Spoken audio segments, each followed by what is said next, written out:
नमस्कार मित्रांनो. आता मी जे सांगतोय ना, ते नीट लक्ष देऊन ऐका. तुमच्याही ओळखीचं कोणी नातेवाईकामध्ये किंवा तुमच्या जवळचं कोणी कॉलेजमध्ये रूमवरती राहत असेल, त्यांच्यासाठी ही महत्त्वाची गोष्ट आहे. तर नमस्कार मित्रांनो, आपल्या आजच्या या सत्य घटनेची सुरुवात होते पुणे जिल्ह्यामधून. पुणे जिल्ह्यामध्ये एक छोटंसं गाव आहे. या गावामध्ये राहणारा अनिरुद्ध नावाचा एक 18 वर्षांचा तरुण. अनिरुद्धच्या घरची परिस्थिती बरी होती. त्याच्या घरचे आई-वडील शेती करायचे.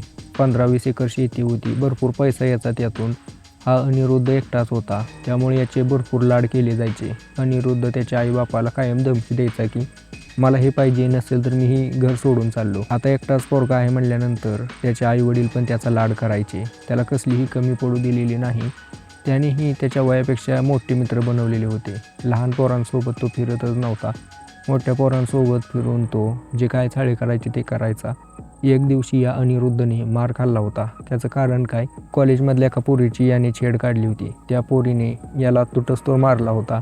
पण तेव्हापासून याने थोडेफार सुधारायचा प्रयत्न केला. त्याच्या घरच्यांनी त्याला समजावून सांगितले की हे बघ पोरा, ती मोठी पोरं आहेत ना, त्यांच्या नको नादी लागू. तुझ्यापेक्षा वयाने मोठे आहेत, पण ते तुझं आयुष्य बरबाद करून ठेवतील. आता त्या ठिकाणी अनिरुद्ध त्याच्या आईवडिलांना म्हणतो की तुम्हाला काय माहिती आहेत, माझे ते जिगरी मित्र आहेत. अनिरुद्धनं त्याच्या आईबापाचं कसलंही ऐकलं नाही. तो आपला निवांतपणे त्या मित्रामध्ये फिरायचा, धिंगाणा घालायचा. हळूहळू टाईम जात होता.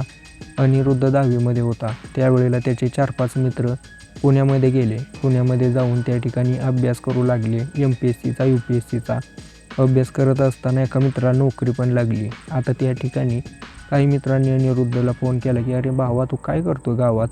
10वी झाली ना तुझी, ये ना शहराकडे. काय मजा आहे इकडं रूमवरती राहायला. आम्ही काय जे पाहिजे ते करू शकतो. गावाकडून पैसा येतोय, अभ्यास थोडाफार करायचा, बाकी मौज मस्ती करायची. आता हे सगळं त्या अनिरुद्धच्या डोक्यात घालत होते त्याचे मित्र.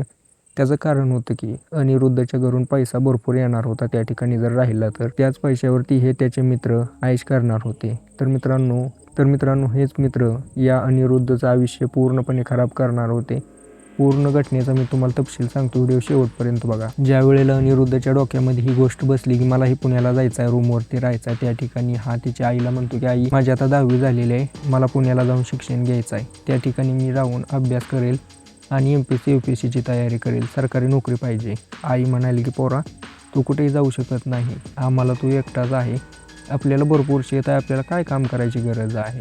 पण आता हे सगळं ज्या वेळेला अनिरुद्ध ऐकवतो त्यावेळेला म्हणतो की आई, तुला माझं चांगलं झालेलं बघायचं आहे का नाही? नसेल तर मला सांग, तसं मी माझा जीव देऊन टाकतो. आईला एकटंच पोरगं होतं लाडाचं.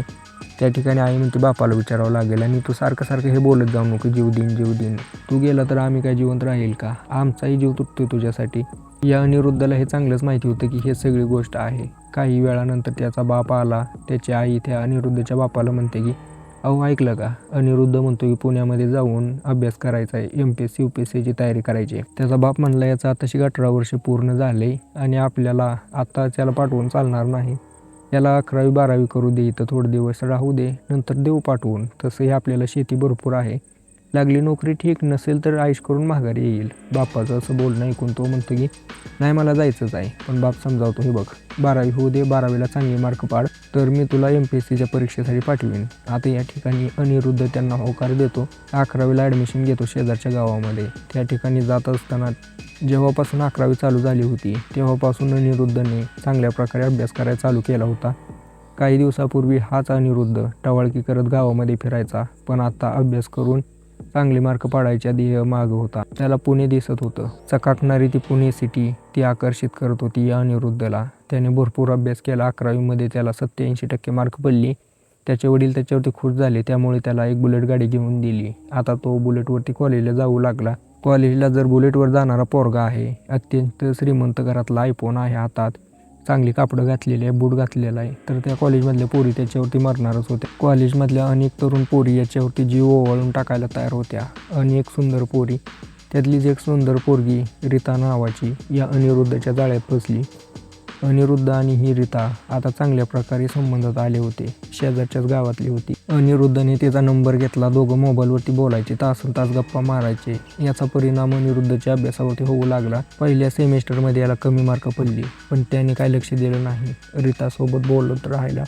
ज्यावेळेला त्याच्या वडिलांनी विचारले, काय झाले, एवढी मार्क का कमी पडली, पुण्याला जायचं नाही का? त्यावेळेला हा अनिरुद्ध विचार करतो, हो रे, मला तर पुण्याला जायचं, माझे मित्र तिकडं आहेत. त्या रीतासोबत हा कॉन्टॅक्ट कमी करायचा प्रयत्न करू लागला, पण त्या रीताने अनिरुद्धला काय कॉन्टॅक्ट कमी करू दिलं नाही. ती एक अशी ऑफर देते अनिरुद्धला की तो सोडूच शकत नाही. ही म्हणते की माझ्यासोबत संबंध करशील का? अनिरुद्ध म्हणला की तिथं जाऊन करण्यापेक्षा मला इथं आयतं भेटतं तर मी का नको करायला. त्या ठिकाणी हा अनिरुद्ध या पोरीचं ऐकतो आणि तिच्यासोबत संबंध करण्यासाठी तयार होतो. दोघांमध्ये जागा वगैरे ठरते. ही रीता म्हणते की माझे आईवडील जाणार आहेत बाहेर उद्याच्याला लग्नाला, तर आमच्या घराच्या शेजारी एक ऊसाचा तुकडा आहे, त्या ऊसामध्ये ये, त्या ठिकाणी गोळ्या औषध घेऊन ये, काय लागेल ते तुला, मी त्या ठिकाणी येईल. असं म्हटल्यानंतर तो म्हणतो की चालेल, काय हरकत नाही. तो त्याच्या मित्रांना कॉल लावतो, म्हणतो की काय करायचं रे? त्याचे मित्र म्हणतात की पॉवरची गोळी खा एक आणि कंडोमचं पाकिट घेऊन जा. हा अनिरुद्ध तसंच करतो. मेडिकलमध्ये जाऊन एक पॉवरची गोळी घेतो, त्या ठिकाणाहून गोळी घेऊन घराकडे निघायला लागतो. ज्या वेळेला ती रीता त्याला फोन करते सायंकाळचे 7 वाजता, त्यावेळेला तो घरातून जायच्या अगोदरच गोळी खाऊन टाकतो. त्या ठिकाणी पोहोचल्यानंतर बघतो तर काय, त्या ठिकाणी रीता नव्हतीच. तिला कॉल केला तर ती म्हणाली की अरे, आई बाबाचं जायचं कॅन्सल झालेलं आहे, मी काही येऊ शकत नाही. आता हे सगळं ऐकल्यानंतर अनिरुद्ध तिच्यावरती ओरडू लागलं की म्हणाला की मी काय केले तुला माहिती आहे का? त्यावेळेला तो घडलेली पूर्ण घटना सांगतो, पण ती म्हणते मी नाही येऊ शकत, तुला काय करायचं ते कर. आता हा अनिरुद्ध जो आहे त्याच्या एका पुण्यातल्या मित्राला फोन लावतो, असं असं घडलंय. तो म्हणला की पटकन गावात जा, गावामध्ये एक महिला आहे आचल नावाची, तिला पैसे देऊन ती तुझ्यासोबत करेल. आता अनिरुद्ध तसंच करतो. रात्रीचे 10 वाजता बुलेटवर, गावात एकच बुलेट होती, त्या ठिकाणी पोहोचला. त्या महिलेच्या घरामध्ये गेला, तिच्या हातात 1000 रुपये टेकवले, तिच्यासोबत संबंध केले. आता ज्या वेळेला त्याने बुलेट घरापुढे लावलेली होती, ही त्या अनिरुद्धच्या बापाने बघितली आणि तो बाहेर वाटच बघत बसला. अनिरुद्ध जसा बाहेर आला तसं त्या अनिरुद्धला त्याने पकडलं, 2 कालशेलात लगावल्या, घराकडे घेऊन गेला. त्याच्या आईपाशी उभा राहून त्याला सांगितलं घडलेले प्रकार. अनिरुद्धची आई पण त्याला ओरडू लागली, म्हणाली की काय करतोय तू, असं करू नको. आता या ठिकाणी यांचं रडगाणं झाल्यानंतर अनिरुद्ध त्यांची माफी मागतो. त्याचा बाप म्हणला की सोडी 12वी, उद्या जा तू तुझ्या मित्रासोबत पुण्याला. अनिरुद्ध आता खुश होतो. त्या ठिकाणी बॅग वगैरे भरतो. दुसऱ्या दिवशी पुण्याची बस धरतो आणि पुण्यामध्ये पोहोचतो. त्याचे मित्र तिथं होते. एका महिलेच्या घरामध्ये त्यांनी रूम घेतलेली होती. महिला विधवा होती. तिची एक पोरगी होती, 12वीमध्ये शिक्षण घेत होती. दिसायला दोघेही अतिशय सुंदर होत्या. दोघींचं असं शरीर होतं की कोणीही बघितलं तर त्यांची मादकता बघून त्यांच्यावरती तो तुटून पडेल. आणि सुमन नावाची तिची ती पोरगी. ज्यावेळेला त्या अंजलीला हा अनिरुद्ध बघतो, त्यावेळेला तिच्यावरती हा दिल सोडून देतो. तिची ती मादकता बघून याला राहवत नाही. आता हळूहळू हा अनिरुद्ध त्याच्या मित्रांसोबत मिसळून राहू लागतो. त्याचे मित्र त्याला चांगल्या वाईट सवयीशी लावतात. अभ्यास करायची चांगली सवय लागते आणि वाईट सवय नशा करायची लागते. ज्यावेळेला पण यांचं मन करायचं त्यावेळेला हे जाऊन ठेक्यावरती दारू घेऊन यायचे आणि रूमवरती दारू प्यायचे. आता हे सगळं करत असताना ज्या वेळेला त्या अंजलीने बघितले, त्यावेळेला अंजली यांना समजावून सांगते की तुम्ही असं करू नका, पण ही पोरं काय ऐकणारी नव्हती. यांनी वारंवार तसंच केलं. आता ही जी अंजली होती महिला, ती यांची तक्रार पोलिसामध्ये करते. पोलीस म्हणतात की तुम्ही ही शेवटची संधी आहे, याच्यापुढे जर असं केलं तर तुम्हाला पुण्याच्या बाहेर हाकलून देईल. आता अंजली आणि तिच्या पोरीवरती असणारा हा राग अनिरुद्ध आणि त्याच्या मित्रासोबत अशी काय घटना घडवणार होता की त्यांनी त्याचा अंदाज पण लावला नसेल. मित्रांनो, तारीख होती 10 मे 2026ची. या दिवशी अनिरुद्ध घरी बसलेला होता. त्याचं मन झालं नशा करायचं. त्याचे मित्र बाहेर गेलेले होते. अनिरुद्धनं त्यांना फोन लावला आणि म्हणला की बॉटल घेऊन या ना. पैसे नाहीत म्हटल्यानंतर याने पैसे पाठवले. पैसे मिळालेले बघून त्याच्या मित्रांनी 2 बाटल्या घेऊन आले. रूमवरती आल्यानंतर नशा करू लागले. त्या ठिकाणी यांचा कालवा बघून अंजली आणि तिची पोरगी सुमन आली. आता या दोघी ज्यावेळेला यांच्या रूममध्ये घुसले त्यावेळेला बघितलं तर काय, 4-5 जण तिथं नशेच्या हालतमध्ये पडलेले आहेत. त्यांना कसलीही सूद नाही. आणि या ठिकाणी या अंजलीने यांना ओरडायला चालू केलं. पण या चौघांपाशी हिचा काय निभाव लागणार होता का? हा अनिरुद्ध त्यांना म्हणतो की अरे हिचं लय झालं, हिला वडा रा आतमध्ये, रूमचा दरवाजा बंद करा. आता तसंच केलं. त्या ठिकाणी चौघांनी मिळून तिला पकडलं, रूमचा दरवाजा बंद केला. चौघही त्यांच्यावरती तुटून पडले, एकामागे एक एकामागे एक. चौघांचंही मन भरतोर त्यांनी शरीर संबंध केले. त्या ठिकाणी अंजली आणि तिची पोरगी पूर्ण निश्चित पडले होते. आता सकाळ झाली. या चौघांना होश आल्यानंतर त्यांनी त्यांच्या तोंडावरती पाणी मारलं.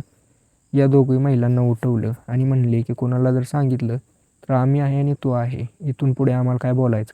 त्यावेळेला अंजली उठली. तिच्या पोरीला उठवून म्हणाली की चल. उठवून बाहेर घेऊन गेली. डायरेक्ट पोलीस स्टेशन गाठलं. पोलिसांनी तक्रार नोंदवून घेतली.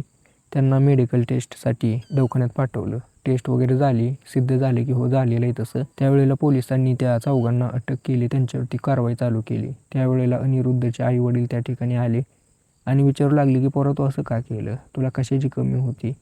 तू काय करायची गरज होती असं? त्या ठिकाणीच पोलीस स्टेशनमध्ये त्याच्या आईबापांनी सुद्धा जबाब दिला की याला सोडू नका. असं जर करत राहिला तर समाजामध्ये आमचं नाव खराब होईल. याची अजिबात सुटका करू नका.